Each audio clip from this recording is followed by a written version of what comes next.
नमो नमः। मैं हूं ममता ठाकुर, आपका बहुत बहुत स्वागत करती हूं अपने चैनल पर। आज हम जानेंगे संख्यावाचक शब्दों के बारे में। इस वीडियो को पूरा देखिएगा क्योंकि संख्यावाचक शब्दों के बारे में कुछ बहुत ही जरूरी बातें मैं वीडियो के अंत में आपको बताने वाली हूं। आज हम 1 से लेकर 50 तक संस्कृत में संख्या को कैसे पढ़ते हैं और कैसे लिखते हैं, इसके बारे में जानेंगे। सबसे पहले ये जान लेते हैं कि संख्यावाचक शब्द होते कौन से हैं। जो शब्द संख्या का ज्ञान कराते हैं उन्हें कहा जाता है संख्यावाचक शब्द। 4 तक, 1 से लेकर 4 तक, यानी कि 1, 2, 3, 4, इनके रूप जो है सभी लिंग में, पुल्लिंग, स्त्रीलिंग और नपुंसक लिंग तीनों में चलते हैं। वो किस प्रकार से होते हैं? जैसे 1 पुल्लिंग में एकः, 2 पुल्लिंग में द्वौ, 3 को पुल्लिंग में त्रयः और 4 को पुल्लिंग में चत्वारः कहा जाता है। उसी प्रकार से स्त्रीलिंग में 1 को एका, 2 को द्वे, तिस्र 3 को और चतस्र 4 को कहा जाता है। और नपुंसक लिंग में 1 को एकम, 2 को द्वे, 3 को त्रीणी और 4 को चत्वारी कहा जाता है। इसके बाद जो होते हैं सभी लिंगों में जो है ये समान रूप से चलते हैं, अर्थात एक जैसे होते हैं इसके बाद सभी लिंगों में।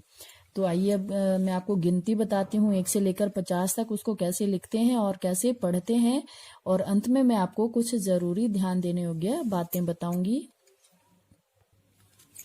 1 को कहा जाता है एकः, और हिंदी में मैंने यहाँ पर गिनती अंकों में भी लिखी हुई है, इसे आप ध्यान से देख सकते हैं। 1 एकः, 2 द्वौ, 3 त्रयः, 4 चत्वारः, 5 पंच, 6 षट्, 7 सप्त, 8 अष्ट, 9 नव, 10 दश, 11 एकादश, 12 द्वादश, 13 त्रयोदश, 14 चतुर्दश, 15 पंचदश, 16 षोडश, 17 सप्तदश, 18 अष्टादश, 19 नवदश या एकोनविंशति।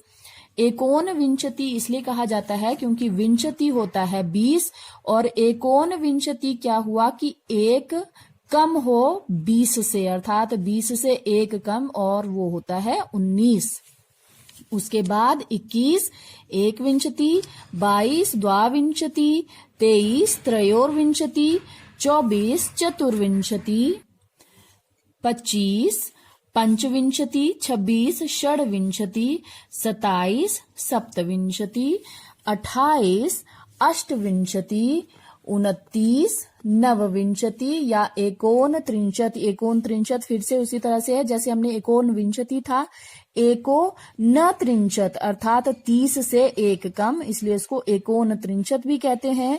और त्रिंशत होता है 30। उसके बाद 31 को कहा जाता है एकत्रिंशत, 32 को द्वात्रिंशत, 33 को त्रयत्रिंशत या त्रयस्त्रिंशत, 34 को चतुस्त्रिंशत, ये स यहाँ पर आधा होता है इसलिए मैंने यहाँ पर हलंत से इसको दर्शाया है। 35 को पंचत्रिंशत, 36 षट्त्रिंशत, 37 सप्तत्रिंशत, 38 अष्टत्रिंशत और 39 होता है नवत्रिंशत या एकोनचत्वारिंशत, अर्थात 40 से 1 कम। 40 को कहा जाता है चत्वारिंशत, 41 एक चत्वारिंशत, 42 द्विचत्वारिंशत, 43 त्रिचत्वारिंशत, 44 चतुश्चत्वारिंशत, 45 पंचचत्वारिंशत, 46 षट्चत्वारिंशत, 47 सप्तचत्वारिंशत, 48 अष्टचत्वारिंशत, 39 नवचत्वारिंशत, 49 नवचत्वारिंशत या एकोनपंचाशत, और 50 को कहा जाता है पंचाशत। तो जैसा कि मैंने वीडियो के आरंभ में बताया था कि मैं आपको ध्यान देने योग्य कुछ बातें बताऊंगी, तो अब मैं उनके बारे में बताती हूँ आपको। सबसे पहले जब हम 10 से आगे की गिनती इसमें लिखते हैं संस्कृत में, तो क्या होता है, जैसे जो दहाई, जैसे 11 है इकाई दहाई, जो इकाई का अंक है उसको पहले बोलते हैं या पहले लिखते हैं, उसके बाद दहाई का अंक लिखते हैं। इकाई दहाई, इकाई दहाई, इकाई दहाई, अर्थात 1 है तो 1 दश, 2 है तो द्वा दश, 3 13 में 3 इकाई पर है इसलिए त्रयोदश आएगा। 14 में इकाई के स्थान पर 4 है इसलिए आप चतुर को पहले कहेंगे क्योंकि चत्वारः। फिर पंच 5, तो जब जैसे 15 दिया हुआ है, उदाहरण के तौर पर आप लीजिए 15 में क्या होता है कि 5 इकाई के स्थान पर है, इसलिए आप इसको पंचदश कहेंगे। उसी तरह से जैसे आप उदाहरण लीजिए 44 का, तो 44 में इकाई के अंक पर 4 है और दहाई पर 4 है, तो पहले जो इकाई के अंक पर 4 है उसे आप लिखेंगे या उसी को आप बोलेंगे पहले। तो चतुश्चत्वारिंशत्, जैसे यहाँ पर 36 है, तो 36 में इकाई के अंक पर 6 है और दहाई पर 3 है, तो आप क्या कहेंगे इसे? षट त्रिंशत्।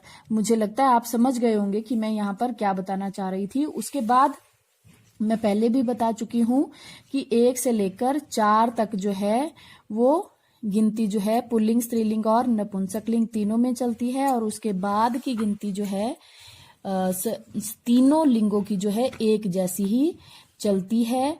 मतलब कि 1 से लेकर 4 तक संख्यावाचक शब्दों के रूप जो है तीनों लिंगों में अलग अलग बनते हैं, वो आपने देख लिए हैं, मैंने शुरू में बताए थे।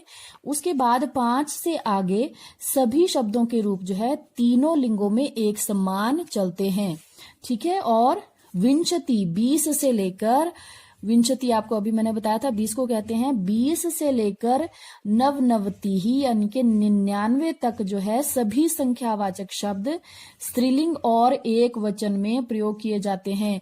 ये बहुत ही ज्यादा ध्यान देने योग्य बात है बच्चों, बच्चे और बड़े जो भी इस वीडियो को देख और सुन रहे हो, ये बहुत ही ध्यान देने योग्य बात है, क्योंकि ये बहुत ज्यादा प्रतियोगी परीक्षाओं में ये सवाल पूछा जाता है। इसलिए मैं इसको एक बार और दोहरा रही हूं कि 20 से लेकर 99 तक सभी जो संख्यावाचक शब्द हैं वो स्त्रीलिंग और एक वचन में प्रयुक्त किए जाते हैं।